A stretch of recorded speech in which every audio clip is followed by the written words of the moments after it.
നമസ്കാരം.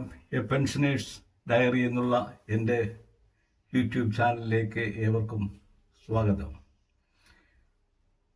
ഏപ്രിലിൽ കേരളത്തിലെ നിയമസഭാ തെരഞ്ഞെടുപ്പ് നടക്കുകയാണ്. നമ്മുടെ ഇടതുപക്ഷ സർക്കാർ പല കാരണങ്ങൾ കൊണ്ടും 6 ലക്ഷം കോടി കടം, സ്വർണ്ണക്കടത്ത്, കോപ്പറേറ്റീവ് ബാങ്കുകളുടെ ഉള്ള ശബരിമല അയ്യപ്പ സംഗമം, ശബരിമലയിലെ സ്വർണം വിൽപ്പന, ഇങ്ങനെ പല പരിപാടികൾ കൊണ്ട് ഇങ്ങനെ സ്വർണ്ണ ശോഭയിൽ നിൽക്കുകയാണ് നമ്മുടെ സർക്കാർ ഈ ഇലക്ഷൻ ആസന്നമായ ചുറ്റുപാടിൽ. അപ്പോഴാണ് ഇന്നലെ ഹൈക്കോടതിയുടെ ഡിവിഷൻ ബെഞ്ച്, ചീഫ് ജസ്റ്റിസ് അടങ്ങുന്ന ഡിവിഷൻ ബെഞ്ച് സർക്കാരിൻ്റെ തലമണ്ടക്കിട്ടൊരു ഒരടി വെച്ചു കൊടുത്തു. അത് ഇലക്ഷൻ കഴിഞ്ഞാലും മാറാത്തൊരു പാടായിട്ട് ഇടതുപക്ഷ ഗവൺമെൻറ് കിടക്കുന്ന ഒരു അടിയായിരുന്നു. അതായത് അവസാനമായിട്ട് സർക്കാർ നടപ്പാക്കിയ ഒരു പദ്ധതി, നവകേരളം വികസന പഠന പദ്ധതി, 22 കോടി രൂപ മുടക്കി സർക്കാർ നടപ്പാക്കിയ പദ്ധതി ഹൈക്കോടതി എടുത്ത് ക്വാഷ് ചെയ്തു. അതിൽ 22 കോടി പൈസ മുടക്കിയിട്ടുണ്ടെങ്കിൽ മുടക്കിയ എക്സ്പെൻഡിച്ചർ എല്ലാം ഇല്ലീഗലാണ്, അത് ബഡ്ജറ്ററി നിയമങ്ങൾക്ക് വിരുദ്ധമാണ് എന്ന് കോടതി ഓർഡർ ഇട്ടു. ഇങ്ങനെ ഒരു ഓർഡർ വരാൻ കാരണം ഒരു ചെറുപ്പക്കാരൻ, KSUവിൻ്റെ നേതാവായ ഒരു ചെറുപ്പക്കാരൻ, അലോഷ്യസ് സേവ്യർ എന്ന ഒരു ചെറുപ്പക്കാരൻ ഹൈക്കോടതിയിൽ ഒരു പെറ്റീഷനായിട്ട് ചെന്നതുകൊണ്ടാണ്. അല്ലാതെ വേറെ സീനിയർ കോൺഗ്രസിൻ്റെ നേതാക്കന്മാരോ ഒന്നുമല്ല കോടതിയിൽ പോയത്. അപ്പോൾ ആ ചെറുപ്പക്കാരൻ്റെ 28 വയസ്സുള്ള ആ ചെറുപ്പക്കാരൻ്റെ ഒരു പെറ്റീഷൻ കൊണ്ട് സർക്കാരിൻ്റെ ഒരു പ്രൊജക്റ്റ് വെള്ളത്തിലായി. ഈ പണ്ടാരാണ്ട് പറഞ്ഞ പോലെ വലിയവൻ കൊച്ചുപിച്ചാത്തിക്ക് പോവും എന്ന് പറഞ്ഞ പോലെ ഈ ഒരു കൊച്ചുപിച്ചാത്തിയായിട്ടുള്ള അലോഷ്യസ് ജോർജ് കൊണ്ട് സർക്കാർ വളരെ പ്രതീക്ഷയോടുകൂടി 22 കോടി മുടക്കി കൊണ്ടുവന്ന ഈ വികസന പഠന പ്രോജക്റ്റ് വെള്ളത്തിലായി. എന്തായിരുന്നു ഈ പ്രോജക്റ്റ് എന്ന് പറഞ്ഞു കഴിഞ്ഞാൽ, ഒരു 4-5 മാസം മുമ്പ് ഭരണകക്ഷി ഇടതുപക്ഷ മുന്നണി ഒരു തീരുമാനമെടുത്തു. കേരളത്തിലെ കഴിഞ്ഞ 10 വർഷം അവർ നടത്തിയ വികസന പദ്ധതികൾ, അതിൻ്റെ റിസൾട്ടുകളൊക്കെ ജനങ്ങളിൽ എത്തിക്കണം, ഓരോ കുടുംബങ്ങളിൽ എത്തിക്കണം. അതിനുവേണ്ടി ഒരു കർമ്മസേനയെ ഉണ്ടാക്കണം. ആ കർമ്മസേനയെ ഉണ്ടാക്കി ഓരോ കുടുംബത്തിലും പോയി ഈ നടപ്പാക്കിയ വികസന പദ്ധതികൾ വിശദീകരിക്കണം. അതിൽ ഓരോ കുടുംബാംഗങ്ങളുടെയും ഈ പദ്ധതികളെ പറ്റിയുള്ള സജഷൻസ് കളക്ട് ചെയ്യണം. ആ കളക്ട് ചെയ്തിട്ട് അത് വലിയൊരു ഡേറ്റാബേസ് ആക്കണം. ആ ഡേറ്റാബേസ് വെച്ച് ഇവരുടെ അടുത്ത 5 വർഷത്തെ എലക്ഷൻ ജയിച്ചാൽ ആ പദ്ധതികൾ അതനുസരിച്ച് ഫോർമുലേറ്റ് ചെയ്ത് പെർഫെക്റ്റ് ആയിട്ടുള്ള പദ്ധതികൾ നടപ്പാക്കി 5 കൊല്ലം കൊണ്ട് കേരളത്തെ ദുബായിലാക്കി മാറ്റിയെടുക്കുക എന്നുള്ളതായിരുന്നു അവരുടെ ലക്ഷ്യം. പക്ഷേ അതിൻ്റെ കൂടെ ഒരു ഹിഡൻ അജണ്ടയുണ്ടായിരുന്നു. ഈ കർമ്മസേനയിലുള്ള ആൾക്കാർ മിക്കവാറും ഒക്കെ സഖാക്കളായിരിക്കും. അവരോരോ വീട്ടിലും ചെല്ലുമ്പോൾ പാർട്ടിയുടെ ഇലക്ഷൻ പ്രചരണം കൂടെ അതിൻ്റെ കൂടെ നടത്താം. അതായത് പണ്ട് കടത്തനാടൻ പാട്ടുകളിലൊക്കെ പറഞ്ഞിരിക്കുന്ന പോലെ അംഗവും കാണാം, താളി മുടിക്കാം. നമ്മുടെ പാർട്ടി സെക്രട്ടറി ഗോവിന്ദൻ മാസ്റ്റർ ആയിരുന്നു ഇതിൻ്റെ സൂത്രധാരൻ. പുള്ളി കടത്തനാട്ട് ഗുസ്തിക്കാരനായിരുന്നല്ലോ. അതുകൊണ്ടാണ് ഈ കടത്തനാട്ടൻ നയം പുള്ളി ഇതിൽ രൂപവൽക്കരിച്ചത്. ഏതായാലും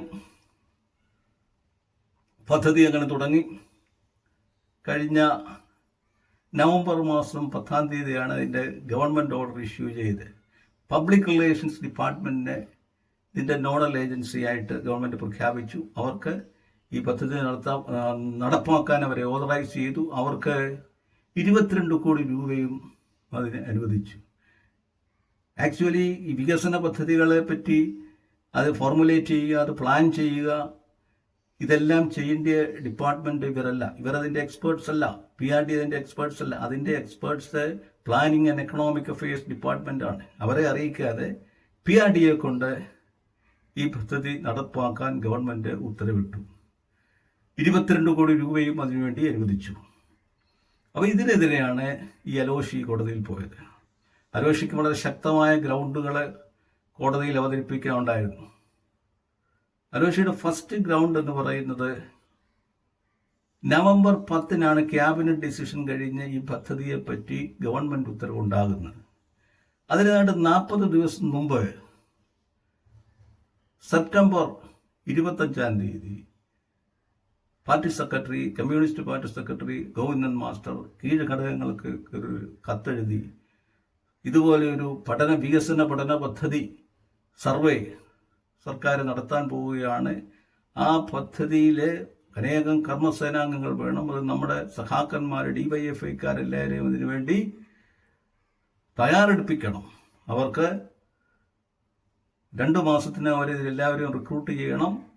ഫെബ്രുവരി 31-നകം ഈ പദ്ധതി എല്ലാം തീർക്കേണ്ടതാണ് എന്ന് ഒരു കീഴ്ഘടകങ്ങൾക്ക് അദ്ദേഹം ഒരു കത്തയച്ചു.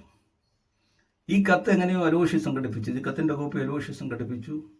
അദ്ദേഹം അതാണ് ആദ്യമായിട്ട് ശക്തമായ ഒരു ഗ്രൗണ്ടായിട്ട് വെച്ചത്. അലോഷിയുടെ ആർഗ്യുമെന്റ് ഇതായിരുന്നു: നവംബർ 10-ാം തീയതിയാണ് ക്യാബിനറ്റ് ഡിസിഷൻ കഴിഞ്ഞ് ഇങ്ങനെ ഒരു പദ്ധതിയെപ്പറ്റി സർക്കാർ ഉത്തരവിടുന്നത്. അതിന് 40 ദിവസം മുമ്പ് ഒരു പാർട്ടിയുടെ നേതാവിന് മാത്രം ഇതിനെപ്പറ്റിയുള്ള ഒരു നോളജ് എങ്ങനെ കിട്ടി? Insider knowledge. അതായത് അത് ഗവൺമെന്റ് നേരത്തെ തന്നെ അത് പാർട്ടി സെക്രട്ടറിക്ക് ലീക്കേജ് ഓഫ് നോളജ് ലീക്ക് ചെയ്ത് കൊടുത്തതാണ് എന്നുള്ളതായിരുന്നു അദ്ദേഹത്തിന്റെ ആർഗ്യുമെന്റ്. ഇതൊരു സർക്കാർ പദ്ധതിയാണ്. അത് കമ്മ്യൂണിസ്റ്റ് അനുഭാവികളും കമ്മ്യൂണിസ്റ്റ് സഖാക്കളും DYFIക്കാരും മാത്രമായിട്ട് നടത്തേണ്ട ഒരു സർവേ അല്ല. അതുകൊണ്ട് തന്നെ ഇതിലെ ഗോവിന്ദനെ ഒരു റെസ്പോണ്ടന്റ് ആയിരുന്നു. ഗോവിന്ദന് എങ്ങനെ ഈ ഇൻഫർമേഷൻ ഗവൺമെന്റ് ക്യാബിനറ്റ് ഡിസിഷൻ എടുക്കുന്നതിന് 40 ദിവസം മുമ്പ് കിട്ടി എന്നുള്ളതിൽ ഗോവിന്ദൻ മാസ്റ്റർ ഉരുണ്ട് കളിച്ചു. കോടതിയുടെ ഉത്തരവിൽ പ്രത്യേകം പറഞ്ഞിട്ടുണ്ട്, ഇതിൽ ഗോവിന്ദൻ മാസ്റ്റർ ഉരുണ്ട് കളിക്കുകയായിരുന്നു എന്നുള്ളത് പറഞ്ഞിട്ടുണ്ട്. അപ്പോൾ ഇത് ഏകപക്ഷീയമായിട്ട് അവരുടെ പാർട്ടിയുടെ ഇലക്ഷൻ പ്രചരണത്തിന് വേണ്ടി ഒരു ആയുധമാക്കാൻ വേണ്ടി ഒരു സർക്കാർ പദ്ധതിയെ നടപ്പാക്കുകയാണ് എന്നുള്ളതായിരുന്നു അവരുടെ ആരോപണം. ആരോപണം കോടതി ഡിവിഷൻ ബെഞ്ച് ശരിവച്ചു. രണ്ടാമത്തെ ഗ്രൗണ്ട് എന്ന് പറയുന്നത് ഇത് ബഡ്ജറ്ററി അലോക്കേഷൻ ഇല്ലാതെ ആണ് PRDക്ക് ഈ പൈസ കൊടുത്തിരിക്കുന്നത് എന്നാണ്. PRDക്ക് ഈ കഴിഞ്ഞ വർഷത്തെ ബഡ്ജറ്ററി അലോക്കേഷൻ എന്ന് പറയുന്നത് 4 കോടി രൂപ മാത്രമേ ഉണ്ടായിരുന്നുള്ളൂ. ഇതിന് 20 കോടി രൂപ അഡീഷണലായിട്ട് 16 കോടി രൂപ കൂടി അനുവദിച്ചു. അത് വെറുതെ അങ്ങ് അനുവദിക്കുകയായിരുന്നു. ഒരിക്കലും ബഡ്ജറ്ററി സാങ്ഷൻ ഇല്ലാതെ ഒരു വകുപ്പിനും പൈസ അടയ്ക്കുന്ന ഫിനാൻഷ്യൽ റൂൾസിന്റെ വയലേഷനാണ്. അഡീഷണലായിട്ട് ഒരു ഫിനാൻഷ്യൽ അഡീഷണൽ പൈസ കൊടുക്കണമെങ്കിൽ അത് നിയമസഭയിൽ ഡിമാൻഡ്സ് ഓഫ് ഗ്രാൻഡ്സ് ആയിട്ട് വെച്ച് നിയമസഭ പാസ്സാക്കിയതിന് ശേഷം മാത്രമേ കൊടുക്കാവുള്ളൂ. 16 കോടി രൂപ ഈ പദ്ധതിക്ക് വേണ്ടി PRDക്ക് കൊടുക്കണമെങ്കിൽ ആ തുക നിയമസഭ കൂടുമ്പോൾ നിയമസഭയിൽ വെച്ച് പാസ്സാക്കണം. അതില്ലാതെയാണ് കൊടുത്തിരിക്കുന്നത്. അതുകൊണ്ട് ഇത് ഫിനാൻഷ്യൽ ഇംപ്രോപ്പറേറ്റി ആണ്. അതായിരുന്നു അദ്ദേഹത്തിന്റെ അലോഷിയുടെ രണ്ടാമത്തെ വാദം. ആ വാദവും കോടതി അംഗീകരിച്ചു. പക്ഷെ ഇതിലൊരു നിസ്സഹായാവസ്ഥയായിരുന്നു ഗവൺമെന്റിന് ഇത് നിയമസഭയിൽ വെച്ച് പാസ്സാക്കാൻ ഒക്കത്തില്ല. കാരണം നിയമസഭയിൽ വെച്ച് കഴിഞ്ഞാൽ കോൺഗ്രസ് അംഗങ്ങൾ അന്നേരം കാര്യങ്ങൾ മനസ്സിലാക്കും, അവർ ബഹളമുണ്ടാക്കും. ഇത് ഒരു ഇലക്ഷൻ പ്രചരണ തന്ത്രമാണെന്നുള്ള രീതിയിൽ ബഹളമുണ്ടാക്കും. അതുകൊണ്ട് രഹസ്യമായിട്ട് പൂച്ച പാല് കുടിക്കുന്നത് പോലെ ഈ 16 കോടി രൂപ PRDക്ക് കൊടുത്തു. അതായിരുന്നു രണ്ടാമത്തെ ഗ്രൗണ്ട്. മൂന്നാമത്തെ ഗ്രൗണ്ട് എന്ന് പറയുന്നത് പബ്ലിക് റിലേഷൻസ് ഡിപ്പാർട്ട്മെന്റ് അല്ല ഇങ്ങനെ വികസന പഠന പദ്ധതികൾ പ്ലാൻ ചെയ്യാനും ഫോർമുലേറ്റ് ചെയ്യാനും അതിൻ്റെ ഡേറ്റാബേസ് ഉണ്ടാക്കാനുള്ള നോഡൽ ഏജൻസി. അവർക്കതിൻ്റെ യാതൊരു എക്സ്പെർട്ടൈസും ഇല്ല. സർക്കാരിൻ്റെ പ്രചരണങ്ങൾ നടത്തുക എന്ന് മാത്രമാണ് പബ്ലിക് റിലേഷൻസ് ഡിപ്പാർട്ട്മെന്റ് അവരുടെ ഡ്യൂട്ടി. ശരിക്കും ഈ പ്ലാൻസ് ഫോർമുലേറ്റ് ചെയ്യുകയും അത് പ്ലാൻ ചെയ്യുകയും അതിന്റെ ഡേറ്റാബേസ് ഒക്കെ ഉണ്ടാക്കാനുള്ള എക്സ്പെർട്ടൈസ് ഉള്ളത് അതിന്റെ nodal planning and economic affairs department ആണ്. ഈ പ്ലാനിംഗ് ആൻഡ് എക്കണോമിക് അഫയേഴ്സ് ഡിപ്പാർട്ട്മെന്റിനെ അറിയിക്കാതെ PRDയെ കൊണ്ടാണ് ഇത് ഗവൺമെന്റ് ഈ പദ്ധതി നടപ്പാക്കുന്നത്. അതിനും സർക്കാരിന് ഒരു പ്രത്യേക ലക്ഷ്യമുണ്ടായിരുന്നു. ഇതിൽ മെയിനായിട്ട് സർക്കാരിൻ്റെ പരിപാടികൾ, ഇടതുപക്ഷത്തിൻ്റെ പരിപാടികൾ, സർക്കാരിൻ്റെ പരിപാടികളാണെന്ന രീതിയിൽ മാക്സിമം പ്രചരണം നടത്തുക. അതിനുവേണ്ടി മുഖ്യമന്ത്രിയുടെ ഫ്ലക്സ് ബോർഡുകൾ അങ്ങോളം ഇങ്ങോളം സ്ഥാപിക്കുക. അതിൽ കൂടി പാർട്ടി പ്രചരണം, അടുത്ത ഇലക്ഷന് വേണ്ടി പാർട്ടി പ്രചരണം നടത്തുക എന്നുള്ളതായിരുന്നു സർക്കാരിൻ്റെ ലക്ഷ്യം. അതിനുവേണ്ടിയാണ് ഇവർ ഈ പ്രചരണം നടത്തുവാനുള്ള എക്സ്പെർട്ടൈസ് ഒന്നും പ്ലാനിംഗ് ആൻഡ് എക്കണോമിക് അഫയേഴ്സ് ഡിപ്പാർട്ട്മെൻറ്റിലില്ല. അതുകൊണ്ടാണ് ഇതിൻ്റെ നോഡൽ ഏജൻസിയായ പ്ലാനിംഗ് ആൻഡ് എക്കണോമിക് അഫയേഴ്സിനെ ഒഴിവാക്കിക്കൊണ്ട് PRDA ഈ പദ്ധതി ഏൽപ്പിച്ചത്. അതും ക്വസ്റ്റ്യൻ ചെയ്യപ്പെട്ടു, അതും കോടതി അംഗീകരിച്ചു. ഇത് നോഡൽ ഏജൻസിയെ കൊണ്ടല്ല ഈ പദ്ധതി നടപ്പാക്കുന്നത് എന്ന കാര്യവും ഇവരെ അംഗീകരിച്ചു. അടുത്ത വേറെ ഒരു ഇഷ്യൂ വന്ന്, നാലാമത്തെ സ്ട്രോങ് ആയിട്ടുള്ള ഗ്രൗണ്ട്, 2020 ഈ ഒരു സാമൂഹ്യ സന്നദ്ധ സേന എന്നൊരു പോർട്ടൽ ഗവൺമെന്റ് ഉണ്ടാക്കിയിരുന്നു. അന്ന് പ്രകൃതി ദുരന്തമൊക്കെ ഉണ്ടാകുമ്പോൾ, വെള്ളപ്പൊക്കം ദുരന്തങ്ങൾ ഉണ്ടാകുമ്പോൾ ജനങ്ങളെ സഹായിക്കുവാൻ വേണ്ടി ഒരു സാമൂഹ്യ സന്നദ്ധ സേനയുടെ ഒരു പോർട്ടൽ ഉണ്ടാക്കിയിരുന്നു. അതിലും കൂടുതലും സഖാക്കളും DYFക്കാരും മാത്രം ഉണ്ടായിരുന്നു. അപ്പോൾ ഇതിനുള്ള ഈ പഠന പദ്ധതിക്കുള്ള വോളണ്ടിയേഴ്സിനെ, കർമ്മസേനയെ ആ പോർട്ടലിൽ നിന്നും തെരഞ്ഞെടുക്കാം എന്ന് ഗവൺമെന്റ് ഉത്തരവിട്ടു. പക്ഷെ ഈ പദ്ധതി ശരിക്കും സർക്കാർ പദ്ധതിയാണ്. അപ്പോൾ ഇതിന്റെ വോളണ്ടിയേഴ്സിനെ തെരഞ്ഞെടുക്കേണ്ടതിന് മാക്സിമം പബ്ലിസിറ്റി കൊടുക്കണം. ഒരു പബ്ലിസിറ്റിയും ഇല്ലാതെ ഒതുക്കത്തിൽ പൂച്ച പാല് കുടിക്കുന്ന പോലെ ഇവർ ഈ പോർട്ടലിൽ നിന്നും, പഴയ 2020 പോർട്ടലിൽ നിന്നും, പിന്നെ ഈ ഗോവിന്ദന്റെ കത്ത് മുഖേന ജില്ലാ കമ്മിറ്റികൾക്ക് കൊടുത്ത കത്തുകളിൽ നിന്നും അങ്ങനെയാണ് ഇതിനുള്ള കർമ്മസേനയെ തെരഞ്ഞെടുത്ത്, അതായത് ഇടതുപക്ഷ അനുകൂലികളായിട്ടുള്ള സന്നദ്ധ സേനാംഗങ്ങൾ മാത്രമായിരുന്നു. അവരുടെ ലക്ഷ്യം എന്തായിരിക്കും? വീടുകളിൽ പോയി പാർട്ടി പ്രചരണം നടത്തുക എന്നുള്ളത് തന്നെയാണ് അവരുടെ ലക്ഷ്യം.